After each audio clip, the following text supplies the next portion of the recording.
Salut à tous et à toutes, c'est Nosur. Aujourd'hui les gars, on se retrouve pour le contre-la-montre. Alors pour l'étape 13, on aura aussi l'étape 14 et l'étape 15. Voilà, un contre-la-montre, je vais montrer les 10 derniers partants, voilà, avec Kleber Van Boom en 10e place.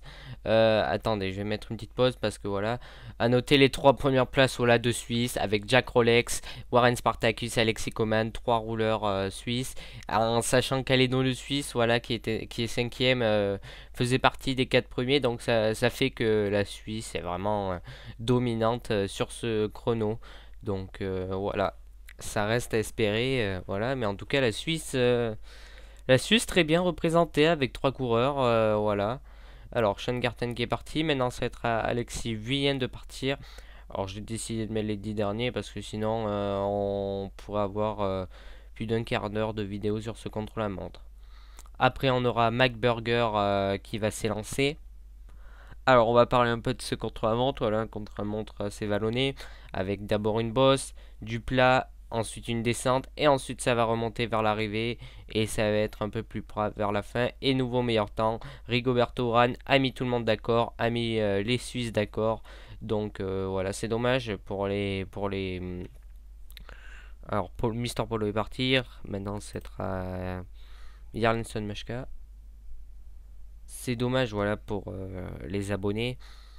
Mais bon, c'est pas terminé, voilà. C'est pas terminé, peut-être un abonné peut aller s'imposer. Allez, Cléo Gléo, le quatrième du général, à 12 secondes. Voilà, aujourd'hui, il y a des écarts qui vont se faire. Donc c'est aujourd'hui qu'il faut pas perdre de temps.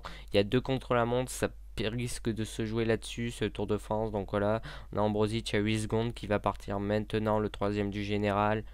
Ensuite, on a Yanis Barguil également à 8 secondes qui va s'élancer dans pas très très longtemps. Ça va être parti pour lui. C'est parti pour lui. Et ensuite, on aura le coureur de Latinkov, premier, Louis Lazarkid, voilà, qui est le maillot jaune. Attention à lui, voilà, si on rencontre la montre comme ça, il peut faire mal. Donc attention à lui. Donc voilà. Donc on va aller voir ce petit pointage intermédiaire. Mister Polo va y passer. McBurger. Ouh, deuxième temps de McBurger. Ouh, McBurger qui réalise un bon temps. Je sais pas qui c'est qui est le premier. On va voir ça vite fait. C'est Mario Gonzalez. Mario Gonzalez, meilleur temps. Pour Mister Polo qui va faire l'11e temps. Jarlinson Machka qui va arriver. Va-t-il faire. Ouais, il a l'air assez loin, Jarlinson. Il a l'air assez loin. Ah, Paul Basté, nouveau meilleur temps. Voilà, Paul Basset, nouveau meilleur temps à l'arrivée. Ray Arlinson Machka 21ème, c'est assez loin. Cléo Gléo, ça va encore, je pense. Le quatrième du général, limite, je pense, les dégâts. En faisant une 18ème place. Pavel Ambrosic, Pavel Ambrosic, il me fait un petit peu peur. Donc on va voir. En tout cas, Mario Gonzalez et Ah, 6ème temps, non, c'est très très bien pour Pavel. Yanis Barguil.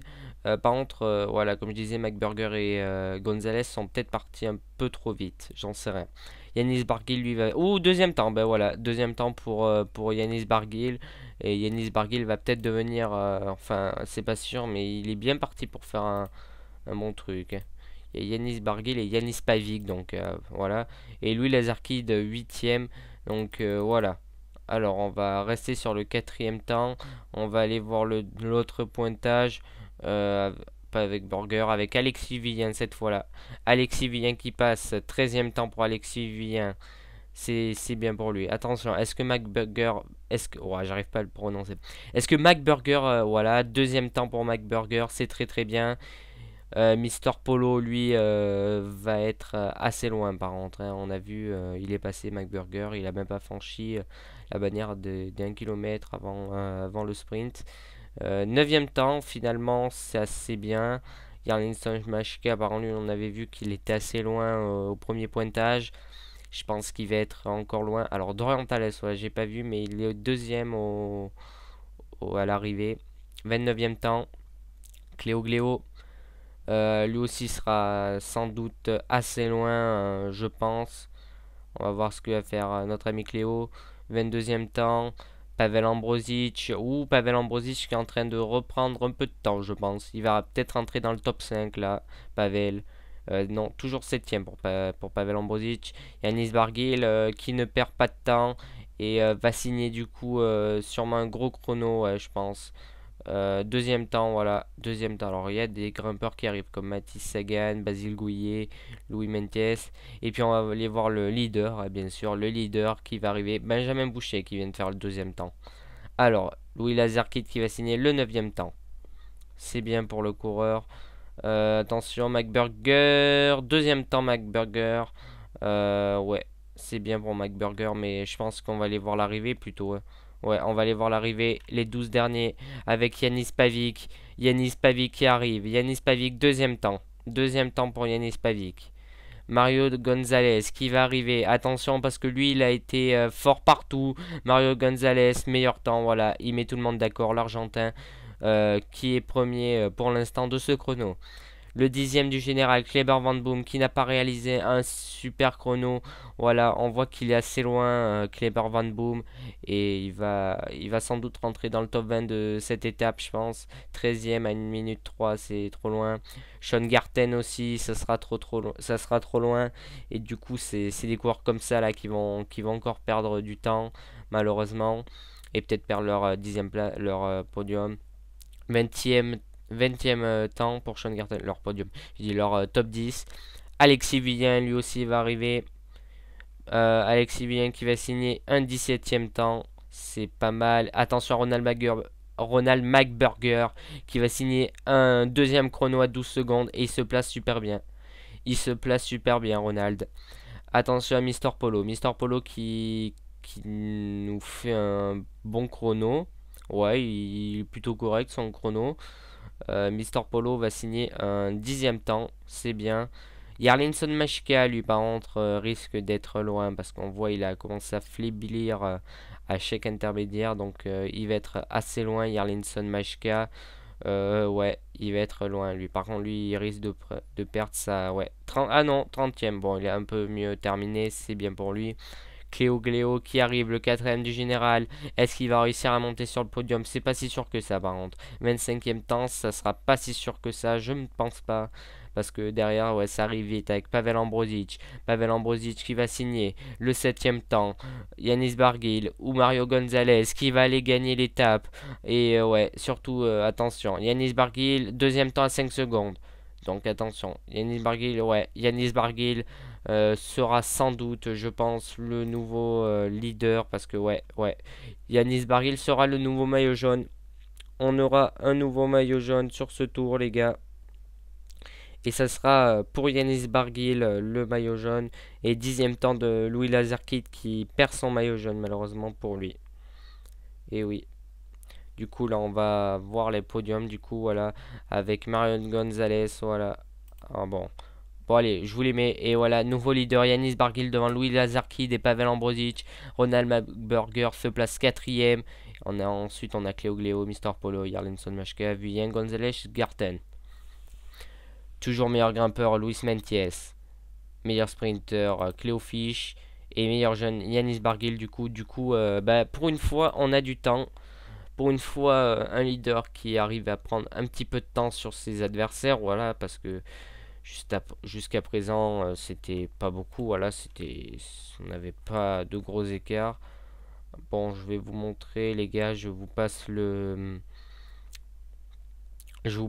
classement, les gars. N'hésitez pas à faire pause, à voir votre classement si vous avez perdu du temps.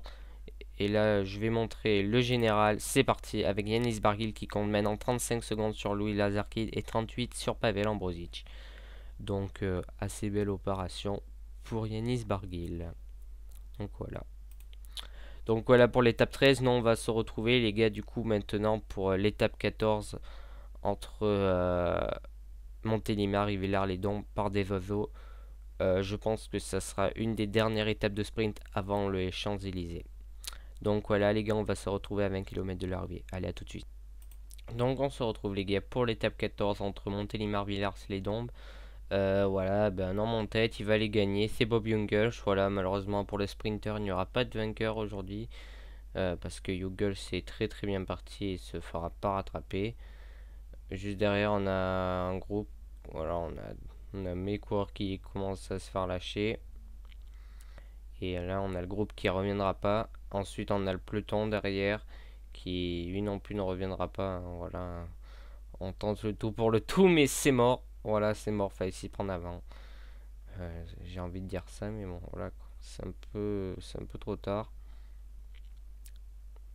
Donc, Jungles qui part s'imposer. Voilà, bravo à lui. Alors, je vais faire un truc. C'est que E2, on va tous le mettre en auto, ça sert pas à grand chose. Voilà, F2. Bob Jungles, voilà, il va aller s'imposer, bravo à lui, hein. Il aura tenu plus de 80 km tout seul. Donc c'est très très beau. C'est beau pour lui. Derrière on tente, mais c'est trop tard et 14 minutes, ça se rattrape pas. Et le peloton encore derrière, voilà, c'est encore pire pour le peloton. Voilà, c'est trop loin là, le peloton s'est réveillé trop tard. Donc malheureusement pour les sprinters, il y aura un sprint qui va se jouer, mais le sprint pour le sprint du peloton, donc pour la deuxième place, parce que je pense qu'ils vont se faire attraper aussi par le peloton. Mais Jungles, lui, ah bah Jungles qui tombe en défaillance maintenant. Bah, fallait s'y attendre, mais bon, 7 km, il a trop d'avance. Du coup, il peut finir en défaillance, c'est pas grave, bravo à lui, il ira s'imposer. On va voir qui va finir deuxième. Je sais pas qui c'est qui pourrait finir deuxième, en tout cas c'est un sprinter. Alors, ce que je vais faire, c'est que je vais afficher les top 10 du général et le top 10 des jeux et des points. Voilà. La montagne, on s'en fout. McBurger, on le voit ici. Thales, on le voit là. Voilà, donc on voit des coureurs très très bien placés, hein. On voit les coureurs qui sont bien placés. Et on a Jungles qui arrive là, voilà. Je sais pas où elle est l'arrivée par contre. Villars-les-Dombes, parc des oiseaux. Avec une longue ligne droite, voilà. Ça aurait pu faire une grosse arrivée. Ben, lui, il a été meilleur que tout le monde aujourd'hui. Il va pas chercher le maillot jaune.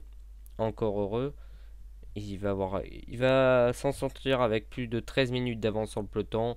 Mais il aura résisté aujourd'hui à plus de 80 km tout seul. Victoire aujourd'hui du luxembourgeois de l'équipe ETX. Et voilà, et ben Bob Jungels s'impose aujourd'hui, les gars, à Villars-les-Dombes. Euh, donc ça fera un abonné en moins qui gagnera. Voilà, malheureusement, un abonné qui ne va pas gagner. Et là, du coup, McBurger, je sais pas ce qu'il fait. Il roule à fond, mais il est en train de s'épuiser pour rien. À 6 km 500.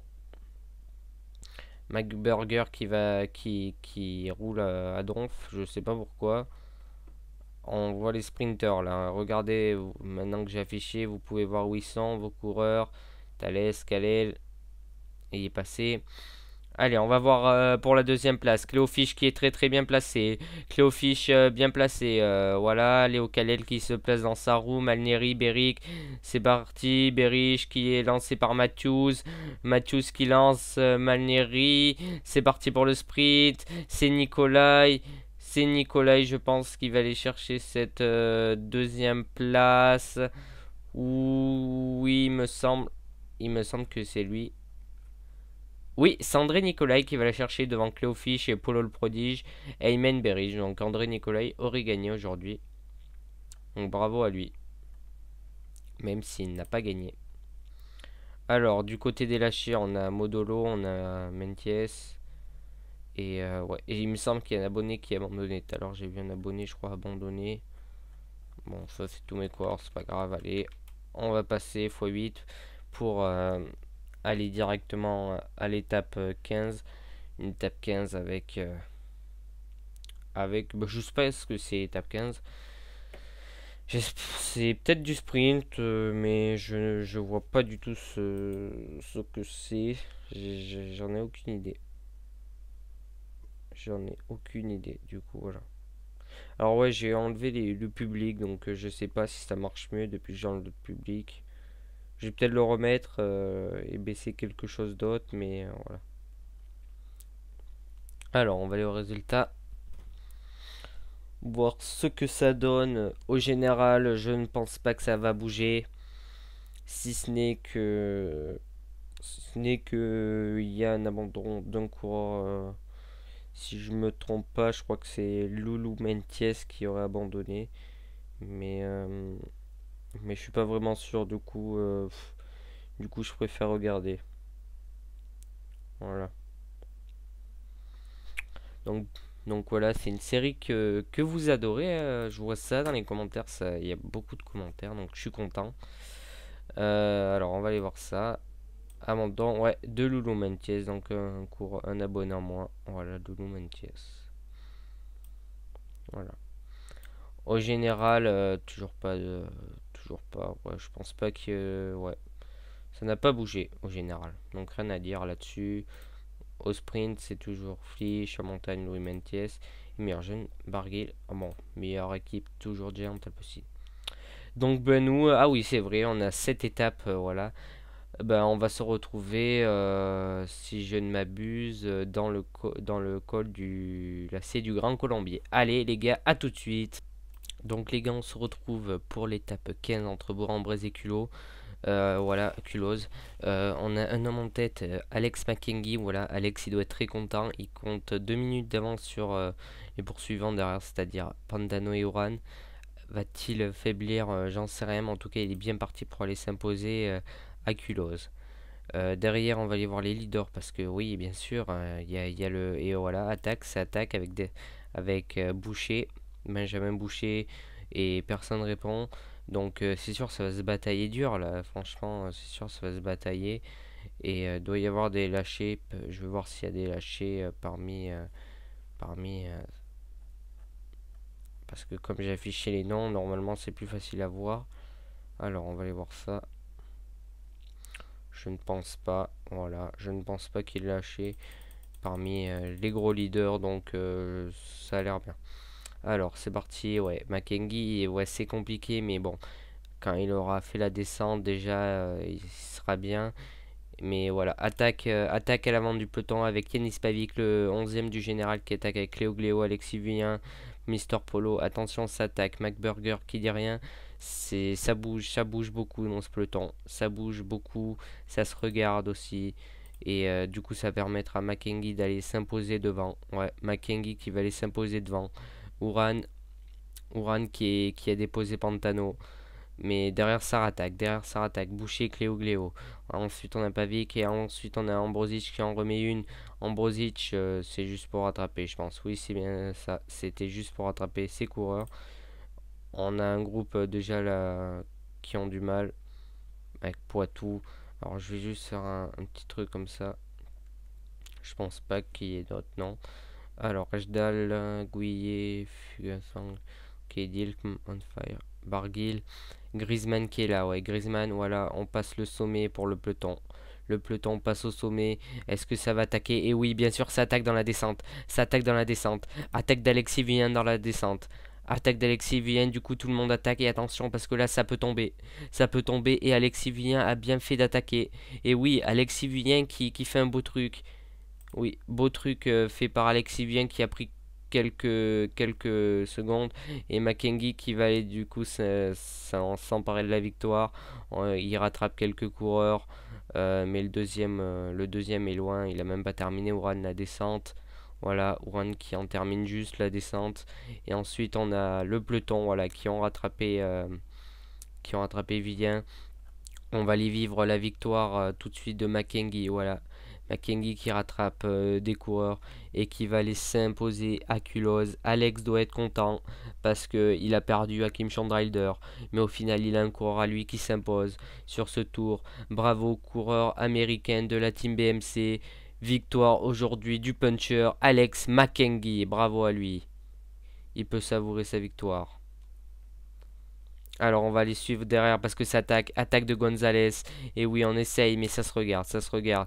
Est-ce que quelqu'un va attaquer? Ou Sean Garten? Non, non, ça n'accélérera pas plus vite pour Sean Garten. Ouais, du coup on va être dans les mêmes temps. Ouais, on va rester dans les mêmes temps pour ces 23 autres coureurs. On va se jouer le sprint. On va se jouer le sprint, c'est parti. Le sprint qui va être le plus fort, ça va être Gonzalez, il me semble. Ou non, ça sera Pavel Ambrosic devant Gonzalez. Ensuite, on aura Villain Lazarkin, Mark Burger. En tout cas, rien à signaler du côté des leaders. Donc voilà, Alex, il doit être content parce que voilà quoi, ça fait une victoire pour son coureur. Il croyait que ses coureurs allaient rien faire, ben, tant mieux pour lui, voilà, qu'un de ses coureurs gagne. Du coup, ça fait enfin une victoire pour un abonné. Ça faisait un petit peu longtemps, voilà, qu'on n'avait pas vu un abonné s'imposer, surtout sur les étapes de montagne, voilà, parce que c'est quand même une étape de montagne avant tout, même si ça termine pas au sommet. Donc voilà, donc victoire de Alex McKenzie qui a déposé Jarlinson Pantano et comment il s'appelle, et Rigoberto Urán. Je pense que tout le monde rentre dans les délais, rien à dire là-dessus. Ou non, à part un cours à moi, mais sinon tout le monde tout le monde rentre dans les délais. Donc voilà. Donc après au général, comme je vous l'ai dit, rien ne va changer. Toujours Yanis Pavic, je crois, ou Yanis Barguil, je sais pas lequel c'est parce qu'il en a deux. Du coup, je suis assez perdu avec ces deux coureurs. Il me semble que c'est Yanis Barguil. Enfin bref, c'est un de ces coureurs. Et du coup, rien ne va bouger au général. Voilà. Et pour les jeunes aussi. Pour les jeunes aussi. Après le classement de la montagne, j'ai pas regardé. Alors on va regarder ça tout de suite. Il y a eu hors délai. Bon. Hors délai de Jutarovic, pas très grave. Ah oui, Porsche. On va repasser, regarder les résultats de vos coureurs. Voilà. En tout cas, je vous l'ai dit, il n'y a pas de surprise. Vous êtes normalement. La plupart des leaders sont dans le même temps. Donc voilà. Donc rien à dire là-dessus. Voilà, Yanis Barguil toujours leader avec 35 secondes d'avance sur Louis Lazarkid et Pavel Ambrozic. Au sprint, c'est Cléo Fish encore. La montagne, c'est toujours Luis Mentiès. Meilleur jeune, Yanis Barguil. Et meilleure équipe, Team Giant Alpecin. Donc voilà, c'est pour cet épisode. Alors nous, la prochaine fois, les gars, on se retrouve pour l'étape.